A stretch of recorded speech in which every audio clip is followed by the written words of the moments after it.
about imagine if imagine if I would be all that God called me to be, for instance, what we're going to talk about this morning. So imagination defined. It is the faculty or action of forming new ideas or images or concepts or of objects not present to the senses. Okay, this is an idea that we can begin to move or collaborate in our brains. We can begin to think, ponder, develop ideas, develop, like people who have built amazing buildings have an incredible imagination. People who have become interior designers that can create a home that you walk into and you just feel so, like it feels like home and it's just amazing. Those people have an imagination. People that can keep children occupied for more than 30 minutes, all right, have to imagine ways to do so. That's why I lose my mind a lot. Okay. I remember, I think it was like two or 3 years ago, in the middle of the night, because my son used to come and interrupt me while I was sleeping all the time. Thankfully, he's sleeping through the night now. But anyway, one night we were, yeah, I know. One night we were sleeping and he was laying next to us, and all of a sudden I heard was, "Did the monkey touch the penguin?" What? Did the monkey touch the penguin? I'm like, so I leaned over and I'm like, "Joseph, did the monkey touch the penguin?" He's like, "I don't know. Did the monkey touch the penguin?" He's fully asleep. Like he's not even awake or alert. Did the monkey touch the penguin? So the next morning I asked him, I'm like, "Joe, did the monkey ever touch the penguin?" And he looked at me and said, "No, Dad, it didn't." And I was like, okay. I don't know. All right. So imagination can be wildly entertaining. Now, just to brag about another one of my children, Liberty has this like innate nature to imagine new things. Like she wants to, and she's defined this several times, she wants to be an engineer. That's just what she says. Like, "What do you want to do when you grow up?" "I want to be an engineer." And I said, "Okay, what do you want to engineer?" And she said, "I want to engineer something that's going to help people." Like she wants to build something. She has concepts already floating around in her mind that's going to help people. Like she's talking about prosthetics. She's talking about like robotic pieces that she's going to put on people's bodies. She's talking about all these different things that is just going around in her mind. So like we have imagination of things that are just like funny and entertaining, like things that we dream about or things that look weird, and then we have other kinds of imagination where it begins to develop in us that this idea that we can do something different. We can do something that'll change culture, change society, or change the world. And so I want to ask you guys over the next 4 weeks to imagine if you would allow yourself to be what God has called you to be. There are things that are beyond our wildest imagination that God can do in us and through us. So imagine if you were to let go of who you think you are and embrace who you really are. John 10:10 says very clearly, "I have come that you might have life and life to the fullest." Life to the fullest. You see, we have got to decide at some point to be ourselves. You've got to decide at one point to be you. You've got to decide at one point that God has created needs to begin to manifest from your life. At different times and seasons in my own experience. Now, I know that some of you will resonate with this, but different times in my own experience, I have tried so desperately to be somebody that I'm not because I wanted to fit in a crowd that I didn't necessarily fit in with, or I didn't believe that I fit in with. Like, I wanted to be someone else. I fought for that. Like I fought to live out a different existence or a different experience because I just wasn't happy with me. I wasn't happy with who I was. I wasn't happy with different things about my life. So I began to act out or shift in shape or whatever to try to fit in. And we're all guilty of it. And we want relationships and it's instinctual to fight for belonging, even if it doesn't appear to fit, because we're so afraid of rejection. However, we are unrepeatable. We are distinct. We are unique in a culture that attempts to produce duplicates. We are distinct beings. We are distinct individuals. We are ourselves. We are unique to ourselves. There's something about us that is unrepeatable. And I know that, like I was talking about this I was talking about this at Easter Seals, like last week, like doppelgangers. Have you guys ever heard that term, like doppelgangers? Like you meet somebody, you're like, whoa, wait a minute. Oh no. Like it's happened to me before. Like I've run up to somebody like, hey, and they turn around like, oh, hi, how you doing? Never mind. All right. Or like, it's just funny when you're driving by in a car and you're waving and that person looks over, you're like, I don't know that person. How do I? And then they like rack their brain for weeks, like trying to figure out how maybe I'm the only one who's done that. Anyway, even more startling though, is that at times we have church cultures that try to create duplicates or clones. And I'm amazed when I look back and realize how much of a desperate pretender I was at times. Just trying to fit, trying to mold myself after something. And so plagiarism, if I can word it this way, plagiarism of another human being is a denial of the work of a divine poet.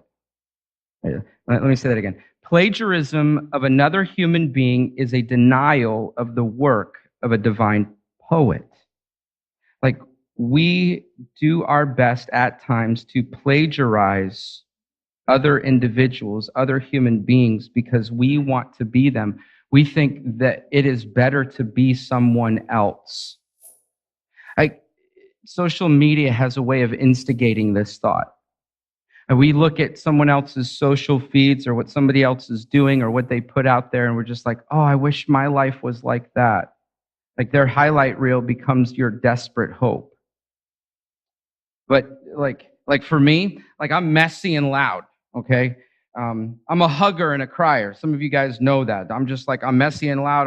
I'm a hugger and a crier. I love stories and meals, and I have absolutely no sense of routine, which drives my wife crazy.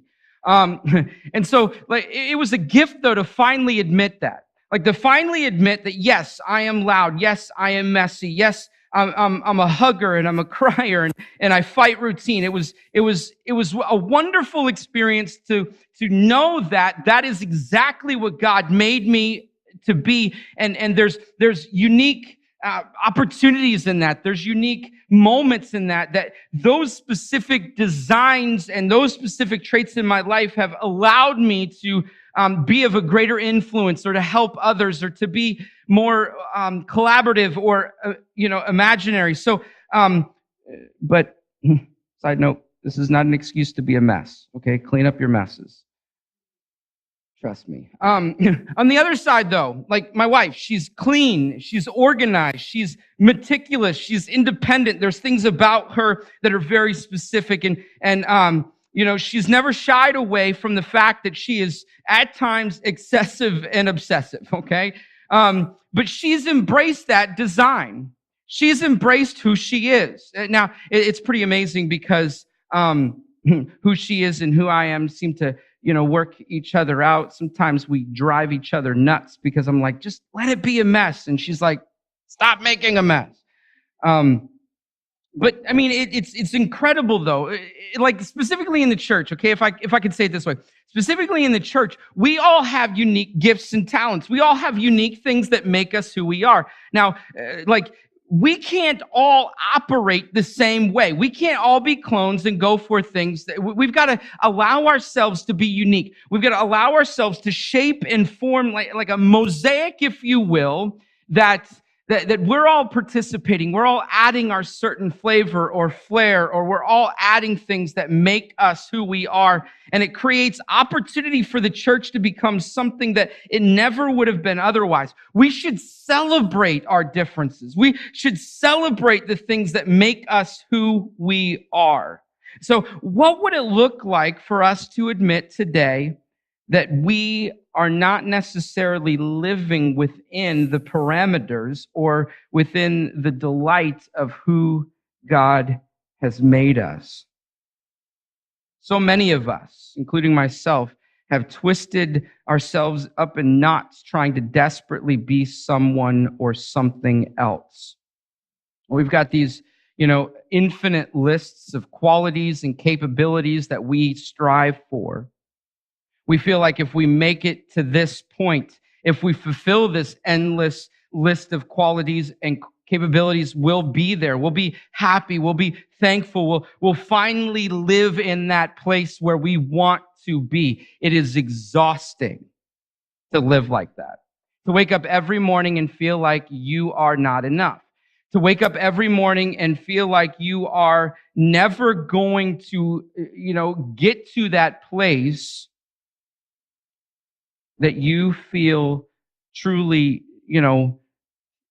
where you feel truly what you think you are. You think yourself is, and there's something freeing about letting go. There's something truly incredible about just stepping back and saying, okay, I'm going to stop striving for that. In Job 10:8, it says this: your hands formed and shaped me. Your hands formed and shaped me. Now, this is a beautiful statement. There's other verses in the Bible that describe and define this, but we know that we were created in our mother's womb, okay? We know that that is where life began for us, but we know that the creator of the universe was involved in that. He is involved in that process. He's the one who gives us certain shapes and features. He's the one that gives us a certain way of laughing. He's the one that gives us that, even at times, that quiet, shy, expression of life, and knowing that, or someone, God's the one who shaped that excitement and that thrill to get out there and to be open and to say things to everybody. Every detail that he has worked in us is something that we should live for. So here's an acronym, okay, for the word shape. Here's an acronym to help us to become who we're created to be. Now, again, imagine if you were to live as God designed you. All right, so S, spiritual gifts. We'll talk more about this later, but Romans 12, 1 Corinthians 12, Ephesians 4, it talks about all of these things. It talks about leadership. It talks about existing in mercy or teaching or service.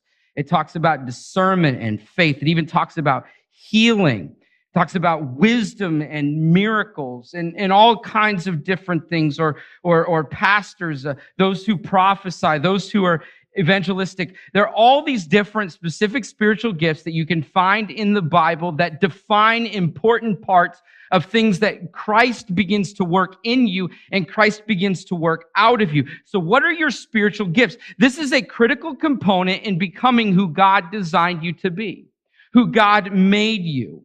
So heart, H is heart. What moves you? What are you passionate about? What pain gives you purpose? Like, where is your heart? Where is your soul? What are you just like so inside? What is your heart beat for? Like, what is your shape? Some of you, your heart is passionate about raising kids. And that's critical, because I really believe that we are going to change the world one child at a time. Like, it really starts at home. So some of you are passionate. Your heart beats for raising kids. You're just, you're passionate, and your heart just, it pulses for that experience. Some of you, your heart is about teaching, and you get into every environment and every space you can to teach. Some of you, your heart is in encouraging. Like, you got to get in spaces all, all different spaces and all different moments, you like seek people out to encourage them. You seek people out to build them up. Like you just have to say something that makes them feel better about themselves and better about life. What is on your heart? Some of you, your heart, all of us, it should be, but all of our hearts should be passionate about evangelism. We should be excited to get out there and share the truth of Christ with everybody that we come in contact with. We should be excited and passionate. Our hearts should pulse for our relationship with Jesus. Our hearts should pulse with the privilege and the opportunity to invest ourselves in the local church, to be involved, to watch it grow and increase, and to step into different roles where we can express the spiritual gifts that God has put in us to make all that we're doing here that much better. What is your heart? What's in your heart? What is it that makes your heart like pulse? What is it that increases your heart rate? Not in a bad way, but what is it that gets you there? Your abilities, just like the spiritual gifts, your abilities. We are all gifted. We are all gifted. Don't ask me to paint, like period. Don't.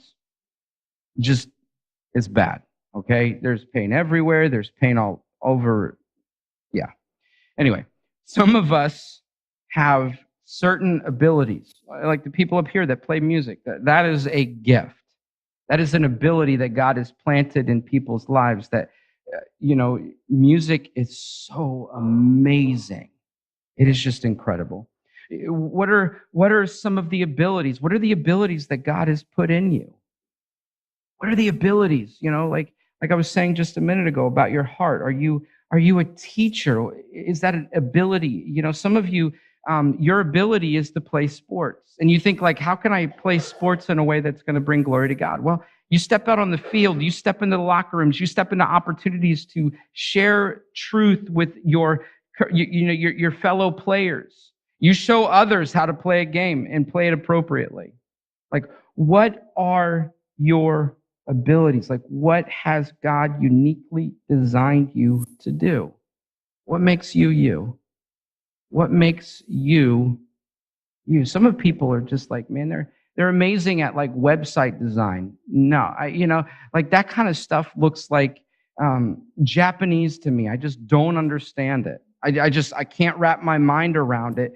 And, like some people can create these amazing websites that hook people and they're just like glued to it. That's amazing. You can use all of these different things to bless God and to encourage others. Your personality. So your heart, your abilities, your personality. What makes you you again? All of our personalities mean something. Why do you think we enjoy company with other people?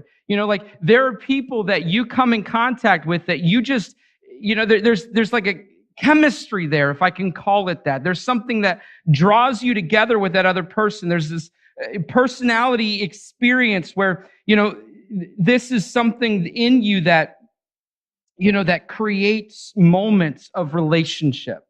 It creates moments for you to gain friendship. It creates opportunities for you to grow in affection for other people. Like I know personally that my wife was completely attracted to this personality. I mean, she couldn't get enough. No. There we go. There we go. Yeah. No. Oftentimes it's more like sandpaper. But thankfully, after time, some of those certain personality traits that drive you nuts can begin to change. That's why your personality is important specifically, because when you connect with others that maybe have a more raw personality or more agitating personality, as long as you can stand it, sometimes you have to take a break from those kind of people, but you're able to encourage them. There's something about you that they find that they can trust in, that they can let their guard down with. Your experiences. There have been times in my own life that I've attempted to disown what I've been through. I've attempted to disown my own difficulties, my own painful stories, the things that appear to me that just not acceptable in my life. But our wholeness and our wholeheartedness actually depends on our experiences.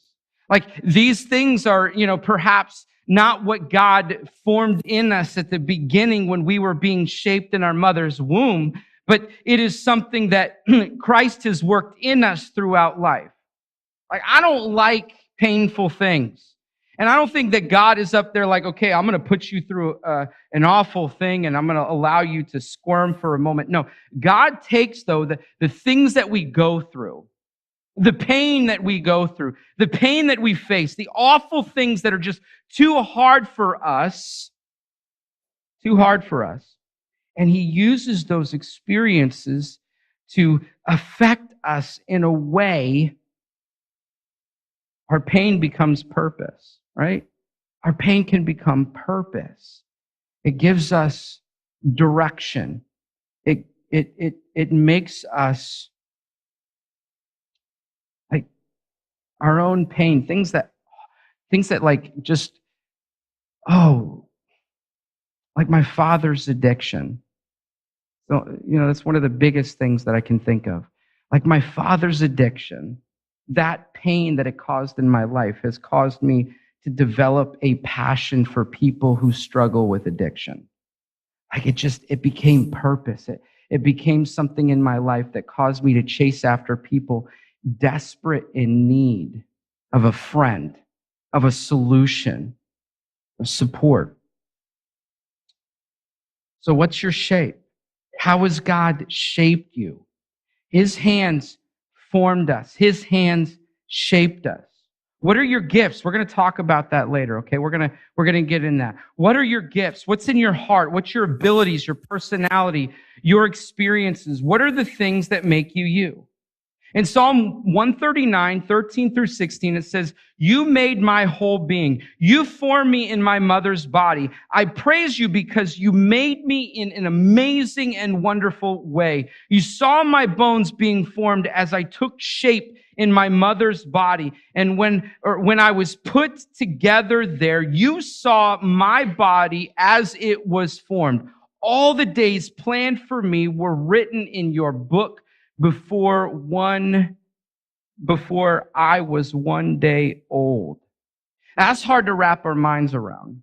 It's hard to wrap our minds around that he already knew, that he already determined, that he already had plans for us. Now, I don't want to pretend to even understand, in fullness, the significance of the intricacies of his mind and how he causes people to cross paths and how he can keep his eye on all different things and bring them all to pass, and the intersections and the moments and the experiences and the good things that he's working out of the bad things, all those different details he is putting together. They were written in his book, but like how in the world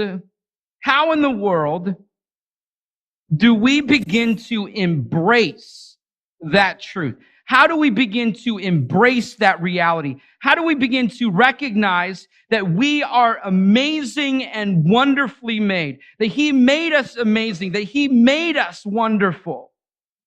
That he made us amazing and wonderful. So many of us, we get in these moments of life where we feel like we're trash, where we feel like we're worthless, where we feel like we're not valuable, that we're not special, that we don't have anything to offer anyone, that we don't have anything to offer the world.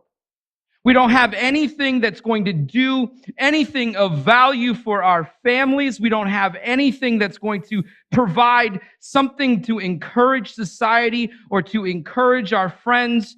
And some of us just need to realize the wonderful and amazing thing that God has done in us. And the wonder and beautiful thing of it all is that even in our fallenness, in our brokenness, Jesus himself in his sacrifice promises to create a new thing in us, to reshape us, to affect us, to prove in us his love, and to begin to we begin to be a conduit of who he is to the world. When we begin to look at life as we should look at it, we should see threads of passion and identity, things that make us intricately who we are. Perhaps it's the books we read. It could be the music we listen to. It could be people and connections. It could be all these different things. It could be food on the table. These things are what makes us, if we embrace them, begin to truly love life, begin to truly enjoy. Imagine if we recognize that God imprinted a sacred, beautiful collection of passions and capabilities right into our hearts. What do you love? What do you love? What passion boils over in your heart? What is the collection of passions and capacities that are right here? That are right here. We need to begin to peel off the layers of expectation and pressure. We need to begin to peel those things off that culture has attempted to put on us. Each one of you is special. Each one of you has something incredible to offer. Every one of us. Doesn't matter how young, doesn't matter how old. God sees you differently than we see ourselves, and at times the world sees us. So what do you need to leave behind? What do you need to walk away from in order to recover the essential self that God created? What do you need to drop? Because we have got to realize that the root behind our problem is that we do not trust God. That we do not trust God. We don't trust Him in knowing what He shaped in our lives.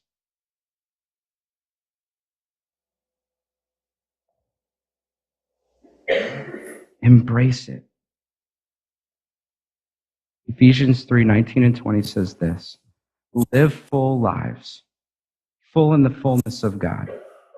God can do anything. You know, He can do anything, far more than you could ever imagine or guess or request in your wildest dreams. He does it not by pushing us around, but by working within us. His Spirit deeply and gently within us. Deeply and gently within us. Imagine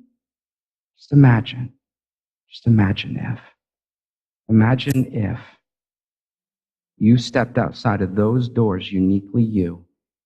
Imagine what would happen. Imagine how many souls would be released from the clutches of hell and redeemed to the glory of heaven. Imagine if. Imagine if. Jesus, I thank you for today. I thank you for truth. Lord, I pray that this would ring clear in all these words, all these details, trying to express the reality that we have to embrace who you created us to be. That there's something specific. That we would no longer plagiarize all the different things in this world and all the different people that we think would provide happiness, but that we would embrace the detail, the master poet, the divine poet,